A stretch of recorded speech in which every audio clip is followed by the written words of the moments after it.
నాగమల్లేశ్వర్ గారు good morning అండి. So ఓవరాల్గా ఏంటిది ఎలా చూడొచ్చు? మీరైనా సరే ఈ వ్యాఖ్యలను ఖండిస్తున్నారా? సరే దీని వెనక ఉన్నటువంటి అంశాలు ఏంటి అనేది పక్కన పెడితే ఈ వ్యాఖ్యల్ని నాగమల్లేశ్వర్ గారు ఖండిస్తున్నారా? అలాగే ఈరోజు ఇలాంటి వ్యాఖ్యలు చేయడం ఎంతవరకు కరెక్ట్ అంటారు? గతంలో కూడా ఇలాంటి వ్యాఖ్యలు చేశారు కాబట్టి ఇప్పుడు కూడా మేము చేశామనేటువంటి ధోరణితో ఇంకా సాక్షిలో నేను కూడా ఒక డిబేట్ నేను చూశాను. సో ఇలాంటి పరిస్థితులు ఎందుకు వస్తున్నాయంటారు? మీ వర్షన్ ఏంటి? మీకు ప్రేక్షకులకి ప్యానెల్లో ఉన్న వాళ్ళందరికీ గుడ్ మార్నింగ్ అండి. మీరు ఇవాళ చెప్పినటువంటి సంఘటన బట్టి వ్యాఖ్యల్ని ఖండిస్తారా అంటే ఖండిస్తాననే అంటారు. ఎవరు మాట్లాడినా ఖండించాల్సినటువంటి ఆవశ్యకత ఉంది ఇవాళ. నేనేం చెప్తున్నానంటే హ్యుమానిటీ గ్రౌండ్స్ లో లేకపోతే ఒక మహిళగా మహిళ మనోభావాలకి ఈ పార్టీయా ఆ పార్టీయా లేకపోతే నార్మల్ గా ఉన్నటువంటి మహిళ ఇలాంటివి ఏం సెంటిమెంట్స్ ఏమి ఉండవండి. మహిళ హట్ అయిందంటే హట్. ఎవరు మాట్లాడినా తప్పు అయితే తప్పు, ఏ పార్టీ వాళ్ళు మాట్లాడినా కూడా తప్పు. నేనేమంటున్నానంటే సార్, ఆయన మాటలకి వైఎస్ఆర్సీపీ పార్టీ ఖండిస్తుంది. వైఎస్ఆర్సీపీ పార్టీ ఆల్రెడీ అతని మాటల్ని మనకి సంబంధం లేదన్న విషయాన్ని కూడా చెప్పడం జరిగింది. ఇవాళ ప్యానెల్లో మేము ఎంతమంది కూర్చున్నాము, ఈ ప్యానెల్లో మాట్లాడే వాళ్ళు ఎవరన్నా తప్పు దొర్లి మాట్లాడితే మీరు గాని లేకపోతే మీ చైర్మన్ గారు గాని వచ్చి దానికి బాధ్యులు అవుతారా? బాధ్యులు అవ్వగలరా? మొన్న డిబేట్ లోకి వచ్చినప్పుడు ఒక అనలిస్ట్ ఏమన్నాడంటే, పాకిస్తాన్ వాళ్ళు ఇండియాతో మన తెనాలి సంఘటన లింక్ పెట్టి మాట్లాడారు, మీరేమన్నారు వెంటనే అలా మాట్లాడొద్దు అని అన్నారు. అంటే ఇప్పుడు అతను మాట్లాడింది, అతను ఏమంది ఓవరాల్ రాష్ట్రంలో ఉన్నటువంటి ప్రజలందరినీ ఉగ్రవాదులతో పాకిస్తాన్తో పోల్చారు. మరి అలాంటప్పుడు ఆయన మాట్లాడినటువంటి మాటలకి మీరు క్షమాపణ చెప్పగలుగుతారా? లేకపోతే అసలు ఏం సంబంధం లేకుండా ఉన్నటువంటి మీ చైర్మన్ గారు సమాధానం చెప్తారా సార్? నేనేమంటున్నానంటే సార్, ఎవరైనా కూడా ఇలా తప్పు మాట్లాడితే తప్పనే అంటారు. వైఎస్ఆర్సీపీ పార్టీ కానీ లేదా వైఎస్ఆర్సీపీలో ఉన్నటువంటి మహిళలు కానీ ఎందుకు ఇలాంటి మాటల్ని మేము సపోర్ట్ చేస్తామని అనుకుంటున్నారు సార్? ప్యానెల్లో మొన్న నుంచి చూస్తున్నాను నేను ఇదే సంఘటన. అంటే మీరు చేస్తున్నటువంటి ఇప్పుడు ఎవరైతే అనలిస్ట్ మాట్లాడారో ఆయన తప్పంటారా? తప్పు. ఆయనకి ఏదైనా శిక్ష విధించాలనుకుంటున్నారా? యాక్షన్ తీసుకోండి. ఆయనకి తీసుకునేటువంటి యాక్షన్ లో కూడా వైఎస్ఆర్సీపీ పార్టీ సపోర్ట్ ఉంటది, వైఎస్ఆర్సీపీ మహిళలు కూడా సపోర్ట్ గానే ఉంటాం. దాన్ని మీ రాజకీయ లబ్ధుల కోసం ఆపాదించి అంటే జగన్మోహన్ రెడ్డి గారిని తీసుకొని రండి క్షమాపణ చెప్పండి, లేకపోతే భారతీరెడ్డి గారిని తీసుకొని రండి క్షమాపణ చెప్పండి అని అంటే, మనం లైవ్ అవుతున్న టైంలో మనం ఏం మాట్లాడుతున్నాం అనేది మన విజ్ఞత మీద ఆధారపడి ఉంటుంది సార్.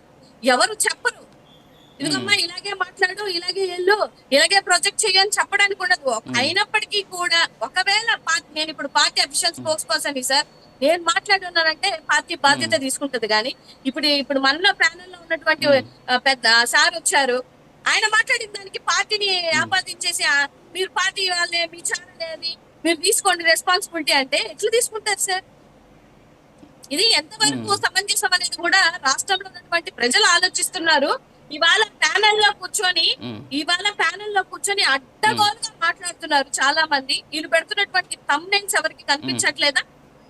లేకపోతే వీళ్ళు ఇప్పుడు మాట్లాడుతున్న వాళ్ళందరూ ఎంత ఘోరాతి ఘోరం. అసలు ఈ తప్పుడు సాంప్రదాయానికి, తప్పుడు ఏమంటారు మాటలకి అడ్డం పోసిందే కూటమి ప్రభుత్వం. ఇవాళ వచ్చి మళ్ళీ నేను మాట్లాడుతున్నాను, మేము చేస్తున్నాము అని అంటే చాలా హాస్యాస్పదంగా ఉంది సార్. ఇవాళ నేనేమంటున్నానంటే, ఎవరు మహిళ ఎవరి మనోభావాలు దెబ్బతిన్నాయి అంతే. There is no debate on that.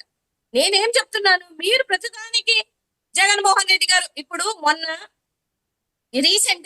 Recent గా ఒక మైనర్ బాలికని 14 మంది 1 year నుంచి విచ్చలవిడిగా ఆ పిల్లని ఎంత దారుణంగా already women commission, national women commission కూడా ఇవాళ వస్తుంది.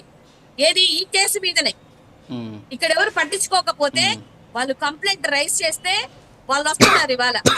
నేనేమంటున్నానంటే, ఇలాంటి సంఘటనలు ఇన్ని జరిగినా ఒక ప్రెస్ మీట్ పెడతారు సార్, వచ్చి ఒక మాట మాట్లాడరు సార్. మొన్న 3 సంవత్సరాల ఆడబిడ్డ పెళ్లికి వెళ్తే ఆ పిల్లని రేప్ చేసి మరి చంపేస్తే ఒక్క ప్రెస్ మీట్ పెట్టారు సార్, ఒక్క మాట మాట్లాడరు.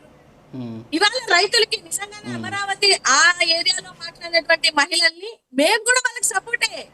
మమ్మల్ని డివైడ్ చేసి మమ్మల్ని సపరేట్ గా పెట్టి వైఎస్ఆర్సీపీ వాళ్ళు అంటారేంటి? మేమెందుకు ఒప్పుకుంటాం? మేము అలాంటి మాటలు ఎందుకు ఒప్పుకుంటాం సార్? మేమే సఫర్ అవుతున్నాం మమ్మల్ని మాట్లాడినటువంటి మాటలోనని. ఇవాళ మాట్లాడినటువంటి కిరణ్ గాని, శివరాజ్ గాని, ఆర్పి గాని, లేకపోతే జనసేన అధికార రాయపాటి అరుణ్ ఎంత దారుణంగా మాట్లాడుతున్నారు సార్ మహిళల్ని.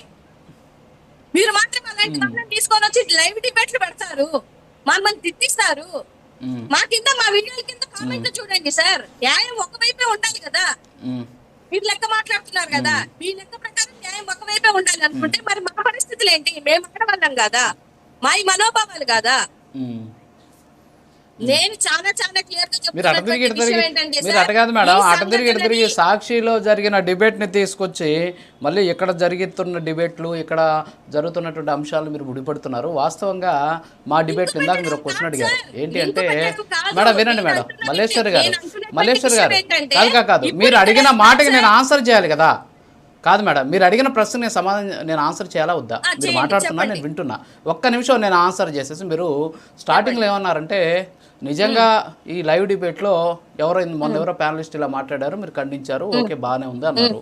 దానికి మీ చైర్మన్ గారు వచ్చేసి క్షమాపణ చెప్తారా లేకపోతే సారీ చెప్తారా అని అన్నారు. బాగానే ఉంది. ఇక్కడ ఏంటంటే మాట్లాడినటువంటి కృష్ణరాజు అనే ఆయన ఎనాలిస్ట్ కాదు, ఎనాలిస్ట్ ముసుగులో ఉన్నటువంటి వైఎస్ఆర్ కాంగ్రెస్ పార్టీ నాయకుడు. మీకు సాక్ష్యాలు పంపిస్తాను, నేను మీకు వాట్సాప్లో నేను పంపిస్తా. ఆయన ప్రోగ్రామింగ్ కోఆర్డినేటర్గా ఎన్ని పనులు చేశాడో నేను మీకు పంపిస్తా. తర్వాత వైఎస్ఆర్ కాంగ్రెస్ పార్టీ కోసం ఆయన ఏమేం చేశాడో నేను మీకు పంపిస్తా. ఆయన వైఎస్ఆర్ కాంగ్రెస్ పార్టీ నాయకుడు, లైన్ వేసుకోవడం కాదు మేడం, ఆయన ఎనలిస్ట్ కాదు.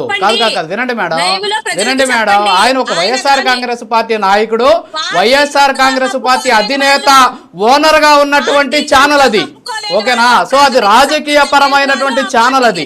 మరి వాళ్ళు మాట్లాడితే మరి మీరు వచ్చి ప్రైమ్ 9 లో చైర్మన్ గారు క్షమాపణ చెప్తారంటే దట్ ఈస్ నాట్ ఫెయిర్ అంటున్నాను నేను.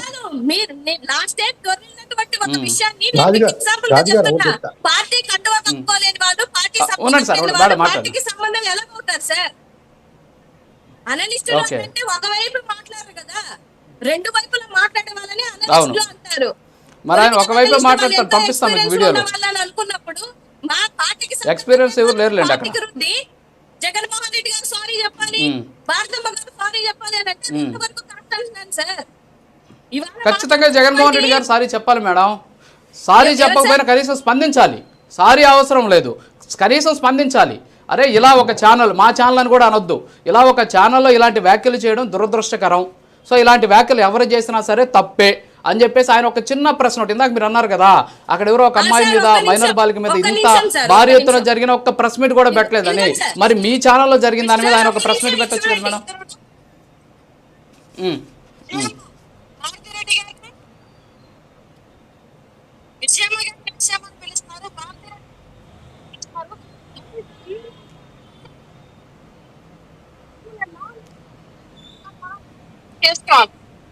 సార్ మరి ఇప్పుడు ఎవరు సారీ చెప్పాలి సార్?